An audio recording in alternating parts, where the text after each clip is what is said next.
Halo semuanya, selamat datang di channel ini. Hari ini kita akan membahas kisah yang nggak biasa dan penuh inspirasi, tentang seorang TKI yang jatuh cinta dan akhirnya menikahi seorang wanita atlet angkat besi asal Amerika. Gimana sih awal pertemuan mereka? Kok bisa ya dunia yang begitu jauh akhirnya mempertemukan dua orang ini? Sebelum lanjut ke ceritanya, jangan lupa untuk like, subscribe, dan tulis di kolom komentar kamu nonton dari kota mana. Yuk, kita saling sapa. Kalau sudah, mari kita mulai ceritanya. Nonton sampai selesai ya. Dan jangan lupa subscribe channel ini. Welcome to Montesa Channel. Namanya Darsono, pria asal Jawa Timur berusia 29 tahun. Ia adalah salah satu dari ribuan pekerja migran Indonesia yang merantau jauh dari tanah air demi masa depan. Sehari-hari, Darsono bekerja sebagai petugas kebersihan atau cleaning service di sebuah pusat kebugaran elite di pinggiran kota Los Angeles, Amerika Serikat. Pekerjaan itu tidak mudah, ia harus datang lebih awal dari semua orang, memastikan setiap sudut gym bersih dan siap digunakan, dari ruang angkat beban, treadmill, hingga kamar mandi semua harus kinclong. Seringkali, saat para pengunjung sibuk membentuk otot dan membakar kalori, Darsono sibuk mengepel lantai yang basah oleh keringat. Namun siapa sangka, di balik seragam biru dan tangan yang kasar karena kerja keras, Darsono menyimpan masa lalu yang tak banyak orang tahu. Jauh di kampung halamannya, di sebuah desa kecil yang sunyi tapi hangat, Darsono dulunya adalah seorang atlet angkat beban. Ia pernah mewakili sekolahnya di berbagai kejuaraan tingkat kabupaten bahkan provinsi. Tekniknya bagus, semangatnya luar biasa. Ia bahkan bermimpi bisa menjadi atlet nasional. Tapi hidup tak selalu sejalan dengan mimpi. Keterbatasan ekonomi membuatnya harus mengubur cita-cita itu dalam-dalam. Ayahnya sakit, adiknya masih sekolah, ibunya hanya penjual sayur keliling. Demi membantu keluarga, Darsono memutuskan merantau, menjadi TKI di negeri orang. Ia tahu, itu bukan jalan yang mudah, tapi ia percaya, selama niatnya baik dan kerjanya jujur, Tuhan akan memberinya jalan. Di gym tempat Darsono bekerja, ada banyak wajah asing yang datang dan pergi. Namun ada satu yang begitu mencuri perhatian. Seorang wanita muda, berambut pirang kecoklatan, dengan tubuh atletis dan sorot mata yang tajam tapi ramah. Namanya Emily Carter, seorang atlet angkat besi lokal yang sedang bersiap untuk mengikuti kejuaraan negara bagian. Emily bukan wanita biasa, di balik wajah cantiknya, ia dikenal sebagai sosok yang tangguh dan disiplin. Ia rajin latihan, jarang bicara kecuali penting, dan selalu fokus pada tujuannya. Di gym itu, ia seperti bintang yang bersinar terang tapi belum pernah bersinggungan dengan Darsono, si petugas kebersihan yang tak terlihat oleh kebanyakan orang. Namun semua itu akan berubah. Pertemuan mereka yang pada awalnya tampak tak penting justru menjadi awal dari kisah luar biasa yang tak pernah mereka bayangkan. Sebuah kisah tentang perbedaan, ketulusan, luka lama, dan cinta yang tumbuh di tempat paling tak terduga. Hari itu suasana gym lebih ramai dari biasanya. Musik menggelegar dari speaker, deru napas para pengunjung bercampur dengan suara logam barbel yang saling beradu. Seperti biasa, Darsono sudah mulai bekerja sejak pagi. Seragam birunya sedikit basah oleh keringat, tangan kanannya menggenggam pel lantai yang mulai usang. Ia menyusuri sisi ruang angkat beban dengan langkah pelan, memastikan tidak ada tumpahan air atau jejak kotoran di lantai. Di sudut ruangan, Emily datang. Kali ini tidak sendiri. Ia membawa serta 3 temannya dan seorang pria, tinggi, berkulit putih pucat, berambut acak-acakan seperti baru bangun tidur. Tubuhnya besar dan berotot, seolah sengaja ingin menunjukkan bahwa ia bukan orang biasa. Dari caranya melangkah, terlihat jelas bahwa dia penuh percaya diri atau lebih tepatnya, arogan. Mereka bercanda keras, tertawa, menepuk-nepuk bahu satu sama lain, dan sesekali melontarkan lelucon yang hanya mereka mengerti. Darsono memperhatikan dari jauh. Ia tak pernah mencampuri urusan orang. Baginya, tugasnya hanya satu, menjaga kebersihan dan ketertiban. Namun takdir berkata lain. Saat Darsono sedang berjalan membawa ember berisi air pel, pria yang bersama Emily melangkah mundur dengan santai. Ia tidak melihat Darsono di belakangnya. Brak! Tubuh mereka bertabrakan, ember di tangan Darsono terlepas, airnya muncrat ke lantai, sebagian bahkan membasahi sepatu si pria. Astaga, hei, lihat dong kalau jalan. Saya minta maaf, Pak, saya nggak sengaja. Ya jelas nggak sengaja. Tapi lihat ini, sepatu saya basah, bajing. Maaf, saya benar-benar nggak bermaksud. Darsono menunduk, buru-buru mengambil embernya kembali. Ia tahu dirinya tak salah, tapi sudah jadi prinsip hidupnya, lebih baik mengalah daripada ribut. Namun pria itu tidak berhenti. Dasar pembantu, kerjamu cuma ngepel, masih juga bikin masalah. Sudahlah, jangan berlebihan, namanya juga kecelakaan. Kau malah bela dia sekarang. Tiba-tiba, tangan si pria terangkat. Plak, sebuah tamparan keras mendarat di pipi Darsono. Seketika suasana gym menjadi hening. Beberapa orang sempat melirik, tapi cepat-cepat pura-pura tak tahu. Mereka lebih memilih mengangkat barbel daripada mencampuri urusan yang bukan urusan mereka. Darsono berdiri terpaku, pipinya memerah, tapi bukan karena marah. Ia hanya menunduk, menahan napas panjang, lalu ia kembali berkata, "Saya minta maaf, tidak akan terulang lagi." Emily melangkah cepat ke arah mereka, wajahnya tegang, matanya memandangi pria itu dengan tajam. "Kau sudah gila, kenapa harus pakai kekerasan segala?" "Dia salah, dia numpahin air ke sepatu aku, dan itu bukan alasan untuk menampar orang." Emily menarik tangan pria itu, membawanya menjauh, tapi si pria masih bersikeras, matanya menyala penuh emosi. "Kau tahu dia siapa? Hanya tukang pel lantai, kenapa kau bela dia? Karena dia punya hati, sesuatu yang mungkin sudah hilang dari dirimu." Tanpa banyak kata lagi, Emily berjalan keluar dari gym, tubuhnya gemetar, bukan karena takut, tapi karena marah. Pria itu, yang tampaknya belum sadar bahwa dia sedang kehilangan sesuatu yang berharga, buru-buru mengejarnya. Darsono berdiri diam, ember di tangannya kembali penuh air. Pelnya masih basah, tapi hatinya jauh lebih basah oleh rasa sedih yang sulit dijelaskan. Ia tak berharap dihormati, tapi apakah memang semurah itu harga seorang petugas kebersihan? Meski begitu, ia tetap kembali bekerja, menyapu, mengepel, merapikan peralatan, seolah tamparan tadi hanyalah bagian dari rutinitas harian yang harus ia jalani dengan kepala tegak. Namun, sejak hari itu, Darsono mulai mengingat wajah Emily. Bukan karena kecantikannya, tapi karena sorot matanya yang jujur, berani, dan tidak membiarkan ketidakadilan berdiri tanpa perlawanan. Sesuatu di dalam hati Darsono bergerak perlahan, ia belum tahu apa itu. Tapi ia sadar, pertemuannya dengan Emily bukanlah kebetulan.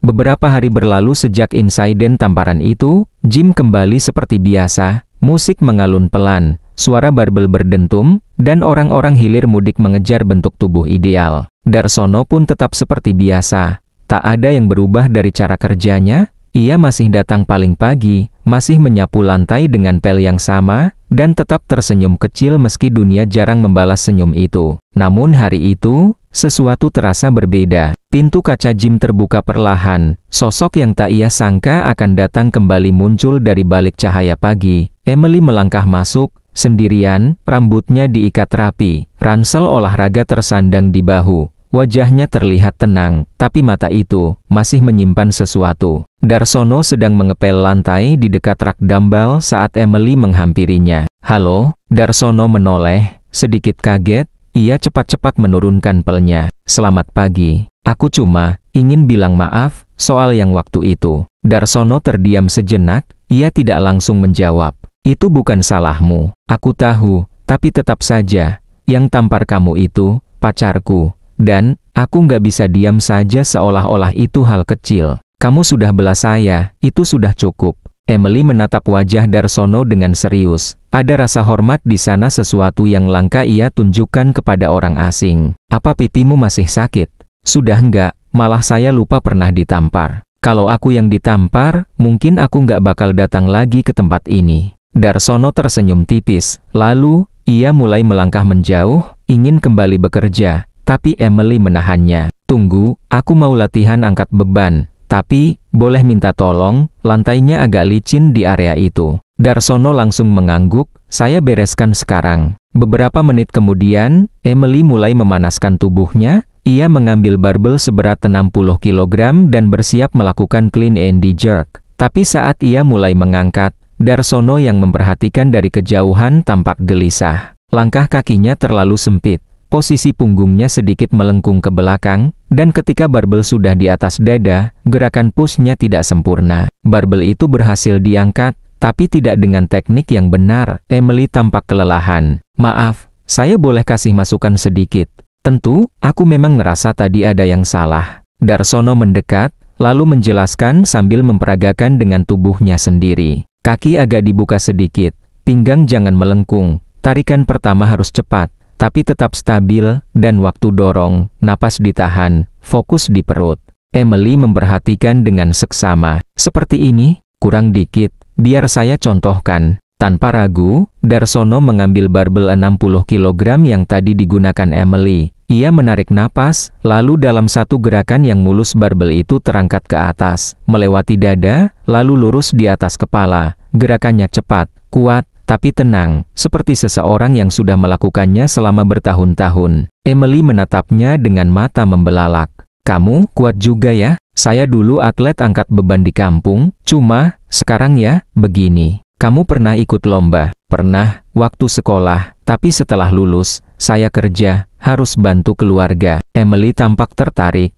Berarti kamu ngerti teknik ya? Sedikit. Saya bisa bantu kalau kamu butuh masukan. Emily tersenyum, senyum itu berbeda dari sebelumnya. Tidak kaku, tidak terpaksa, ada ketulusan yang mulai tumbuh. Baiklah, mulai hari ini kamu jadi pelatihku ya, tapi jangan sampai bos kamu marah. Tenang, selama saya nggak tinggalin pel, aman. Mereka tertawa kecil. Untuk pertama kalinya, Darsono merasa dihargai, bukan sebagai tukang bersih-bersih, tapi sebagai seseorang yang punya kemampuan, punya cerita, dan pantas didengar. Hari itu, hubungan mereka mulai berubah, dari sekadar petugas kebersihan dan pengunjung gym, menjadi dua orang yang mulai saling mengenal perlahan, tapi dalam. Dan Darsono pun mulai menyadari, ada hal-hal yang lebih berat dari barbel, tapi terasa ringan ketika dibagi dengan orang yang tepat.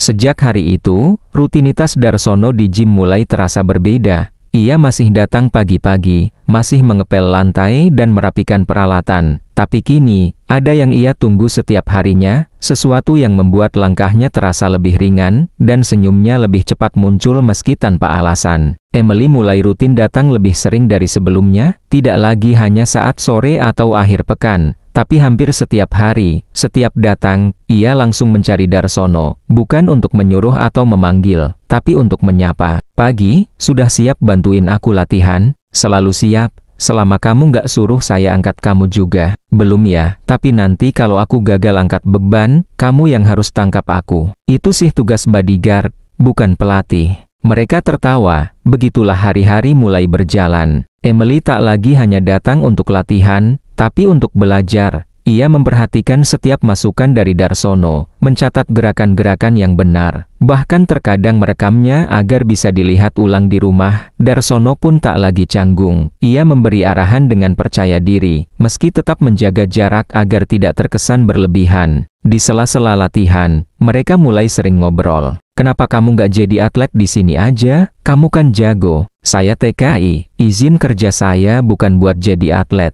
Lagian, umur saya juga udah nggak muda. Siapa bilang, 29 itu bukan tua. Banyak kok atlet yang lebih tua dari kamu. Iya, tapi mereka latihan di tempat bagus, makanannya bergizi, hidupnya teratur. Saya, kadang makan nasi goreng sisa semalam. Emily tertawa mendengarnya. Kalau kamu mau, aku bisa kenalin kamu ke pelatihku. Nggak usah, saya udah senang begini. Bisa bantu kamu latihan aja, udah lebih dari cukup. Emily terdiam sejenak, lalu berkata pelan, kamu beda ya, nggak kayak orang-orang lain. Darsono hanya tersenyum, ia tak tahu maksud sebenarnya dari kalimat itu. Tapi hatinya terasa hangat, seperti dipeluk kata-kata yang tulus. Hari-hari berlalu, setiap latihan mereka jadi momen yang ditunggu. Bahkan saat Darsono sedang sibuk membersihkan, Emily akan menyapanya dari jauh. Jangan lupa break, pelatih juga butuh istirahat. Saya istirahat kalau kamu bisa angkat beban itu tanpa goyang. Deal. Kadang Emily datang membawa 2 botol minuman, satu untuknya, satu untuk Darsono. Kadang juga ia membawa makanan ringan. Nih, aku bawa sandwich, kamu pasti belum makan. Kalau saya ambil, nanti kamu bilang saya cuma mau dekat karena makanan. Kalau kamu nggak ambil, aku bilang kamu sombong. Ya sudah, saya kalah. Kedekatan mereka tidak terbentuk karena rayuan atau janji manis, tapi karena perhatian-perhatian kecil yang terus tumbuh dari hari ke hari. Tak ada yang berubah secara drastis, tapi waktu mulai mengikat mereka dengan tali yang pelan-pelan menguat. Namun, tidak semua orang menyukai perubahan itu. Seseorang di luar sana yang pernah merasa memiliki Emily diam-diam memperhatikan. Dan hari ketika semua akan diuji, sudah semakin dekat. Pagi itu, Jim terlihat biasa saja, tak ada yang tampak istimewa. Tapi bagi Darsono, ada perasaan yang berbeda di dadanya, perasaan yang tak bisa ia jelaskan dengan kata-kata, semacam firasat, atau mungkin hanya kegelisahan tanpa alasan. Ia mencoba menepisnya. Seperti biasa, Emily datang. Wajahnya cerah, rambutnya dikuncir, dan semangatnya tak kalah dari hari-hari sebelumnya. Aku mau coba beban baru hari ini, kita latihan serius ya. Wah, berarti saya juga harus serius jadi pelatihnya. Kamu memang selalu serius, tapi kali ini, jangan kasih ampun. Mereka memulai sesi latihan dengan pemanasan ringan, lalu perlahan masuk ke beban yang lebih berat. Emily terlihat semakin terampil, tekniknya semakin rapi. Semua karena bimbingan Darsono yang sabar dan telaten. Namun baru beberapa menit berjalan, pintu gym terbuka dengan keras. Langkah cepat terdengar mendekat, dan dari balik kaca, muncul wajah yang sudah lama tak terlihat. Pria itu, mantan pacar Emily atau mungkin masih pacarnya, Darsono tak pernah tahu pasti. Yang jelas, sorot matanya tajam, gerakannya penuh amarah. Ia berdiri tak jauh dari mereka, matanya langsung menatap Darsono seperti musuh bebuyutan. Jadi ini yang kamu lakukan selama ini? Emily langsung berdiri, tubuhnya sedikit menegang. Kau ngapain datang ke sini? Aku pikir kamu cuma latihan. Ternyata, kamu malah flirting sama tukang bersih-bersih? Darsono hanya diam, ia tak ingin menanggapi. Tapi Emily melangkah maju. Aku kesini untuk latihan, bukan untuk diatur, apalagi disangka yang bukan-bukan. Dia cuma cleaning service, dan kamu malah dekat-dekat sama dia. Gila kau. Darsono tetap tak bicara, tapi di dadanya, ada bara kecil yang mulai menyala. Bukan karena dihina, tapi karena Emily dipermalukan. Tiba-tiba, pria itu mendekat. Wajahnya tepat di depan Darsono, suaranya makin tinggi. Kau pikir siapa dirimu, berani-beraninya ngedeketin dia? Tanpa peringatan, tangan si pria mendorong dada Darsono cukup keras. Darsono melangkah mundur satu langkah, tapi tetap tenang. Saya nggak ganggu siapa-siapa, kau ngajar-ngajarin dia, kau bikin dia jauh dari aku. Dia yang minta tolong, saya cuma bantu. Emily mencoba menarik pria itu. Cukup, ini gym, bukan tempat drama. Kau membela dia lagi? Lalu pria itu berkata sesuatu yang membuat semua mata membelalak. Oke, kalau kau merasa lebih baik dari aku, kita selesaikan di sini. Apa maksudmu? Aku tantang kau, kita angkat barbel. Siapa yang bisa angkat paling berat? Dia yang layak bersama Emily. Suasana mendadak sunyi. Beberapa orang yang sedang latihan mulai memperhatikan. Seorang petugas gym sempat ingin menghentikan, tapi Emily memberi isyarat agar biarkan dulu. Darsono menghela napas. Saya nggak niat rebut siapa-siapa. Kau pengecut, ya wajar. Tukang pel mana bisa lawan aku. Kalau kamu anggap ini penting, ya sudah, saya terima. Emily menatap Darsono, seolah ingin menghentikannya. Tapi Darsono hanya tersenyum kecil. Tenang, saya nggak anggap ini serius. Mereka mulai, beban demi beban ditambah. Awalnya 80 kg, lalu 100 kg. Si pria cukup kuat. Ia berhasil mengangkat dengan teriakan penuh ego, ototnya menegang, urat lehernya muncul, tapi wajahnya penuh tekanan. Darsono melangkah ke depan, ia tidak berteriak, tidak pamer, hanya fokus. Ia angkat barbel yang sama, sekali tarikan, naik, stabil, tanpa goyang, suara decit lantai terdengar jelas. Penonton kecil mulai bertepuk tangan pelan. Pria itu tak mau kalah, ia minta tambah 110 kg. Ia coba angkat. Tapi kali ini, gagal, tubuhnya goyah, barbel jatuh, matanya melotot, rahangnya mengatup keras. Darsono melangkah maju, ia tidak berkata apa-apa, hanya menatap ke depan. Ia tekuk lutut, pegang barbel, tarik napas, dan barbel itu naik. Tenang, kuat, lurus di atas kepala, tak ada suara, tapi semua orang tahu, itu sempurna. Si pria terdiam, malu, marah, tapi tak bisa berkata apa-apa lagi. Ia buang muka, lalu berjalan keluar gym. Langkahnya berat, penuh kekalahan. Emily tak mengejarnya, ia hanya berdiri diam, matanya menatap Darsono bukan dengan kagum, tapi dengan kepercayaan. Seseorang mendekat. Kenapa kamu nggak kejar dia? Aku nggak suka laki-laki yang sombong dan gampang emosi. Darsono hanya mengangguk pelan. Ia menatap barbel yang kini kembali ke lantai. Maaf soal taruhan tadi, saya nggak anggap serius. Aku tahu, justru karena itu aku suka kamu. Darsono terdiam, tak tahu harus menjawab apa, tapi hatinya berdetak lebih kencang. Dan sejak hari itu, semua berubah.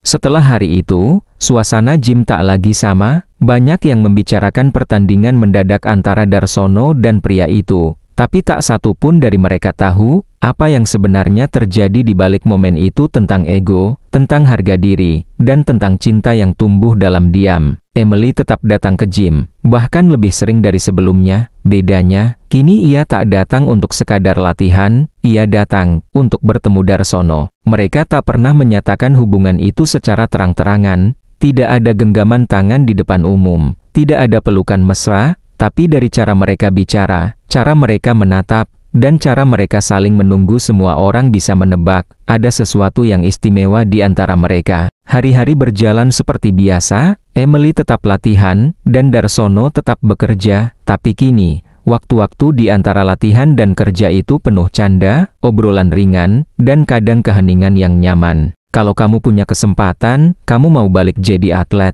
Entahlah, dulu iya, tapi sekarang, kenapa sekarang tidak? Karena yang penting bukan lagi seberapa berat beban yang bisa saya angkat, tapi seberapa ringan hidup ini dijalani, dan kamu bikin hidup saya ringan. Emily hanya tersenyum, tak ada kata balasan, tapi dari sorot matanya, Darsono tahu dia mengerti. Kadang Emily mengajak Darsono jalan setelah gym tutup, bukan ke restoran mewah atau tempat hiburan, tapi sekadar duduk di taman, berbagi kopi dan cerita tentang masa lalu. Aku baru tahu, kamu suka diam di taman begini. Dulu di kampung, saya sering duduk di samping sungai, kalau malam, bisa lihat bintang, tapi di sini, langitnya beda. Beda kenapa? Di kampung, langitnya sunyi, tapi di sini, meskipun ramai, saya nggak merasa sendirian. Emily terdiam, lalu berkata pelan, aku juga nggak pernah merasa simen ini, sejak kenal kamu. Darsono menoleh, matanya menatap wajah Emily yang diterangi lampu taman. Di saat seperti itu, ia ingin mengatakan banyak hal, tapi kata-kata seperti tertahan. Beberapa minggu kemudian, di tengah-tengah kesibukan gym, Emily mendekat dengan langkah pelan. Ia memanggil Darsono yang sedang mengepel lantai. Aku mau bilang sesuatu. Iya, ada yang bisa saya bantu? Ini bukan soal latihan atau gym, ini soal aku. Darsono berhenti bekerja, ia berdiri tegak, menatap Emily. Aku suka kamu. Kalimat itu meluncur tanpa ragu, tanpa bergetar, tegas, jujur, dan tulus. Darsono tak langsung menjawab, ia menunduk sejenak, lalu mengangkat wajahnya dengan senyum lembut.